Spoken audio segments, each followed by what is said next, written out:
Good morning everyone. आज चाहिँ जापानमा राजाको बर्थडे भएको भएर चाहिँ रातो छुट्टी थियो अनि मेरो पनि डे अफ। अनि आज मेरो डे अफ एडिसन थियो है त म बिहान उठ्दा फेरि 9:30-10 बजिसकेको थियो। अनि चाहिँ उठेर नुहाइ धुवाइ गरेँ। यो चाहिँ मेरो मर्निङ स्किन केयर रुटिन भयो अनि यो गर्न थालेँ। मेरो चाहिँ अनि आज चाहिँ बिदा थियो तर बुढाको चाहिँ बिदा थिएन। बुढा चाहिँ बिहानै 8:30 बजीतिर काम गइसक्नु भएको थियो अनि म चाहिँ आज डे अफ भनेर ढिला उठेको।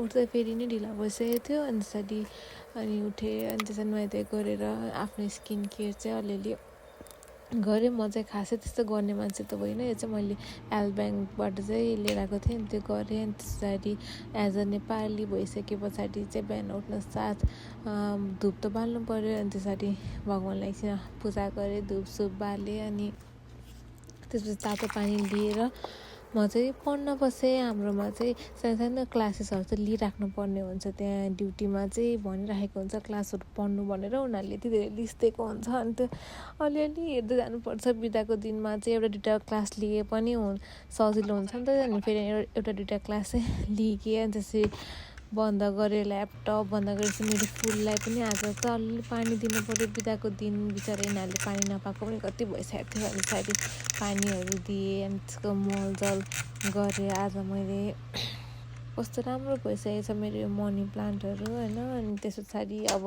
आज के खाने होला चाहिँ एक्लै भनेर सोचेको थिएँ। अनि रोटी रहेछ, सुक्खा रोटी। अनि सुक्खा रोटी चाहिँ बनाएँ। अनि आजभोलि त मलाई तातोसँग पनि डर लाग्दैन, यत्तिकै हातैले चलाइदिन्छु। अनि चना आलु बनाएँ अनि सुक्खा रोटी र चना आलु चाहिँ खानु पऱ्यो भनेर सोचेको थिएँ। अनि त्यस पछाडि 2-3टा सुक्खा रोटी भएर पुगिहाल्छ। अनि सुक्खा रोटी र चना आलु लिए चाहिँ मेरो होममेड मासुको अचार मैले आफै बनाएको थिएँ अनि त्यो खाएँ। अनि खाने बेलामा तारक मेहता नभइदिकन त खानै रुच्दैन। यस्तो को मात्र हुनुहुन्छ।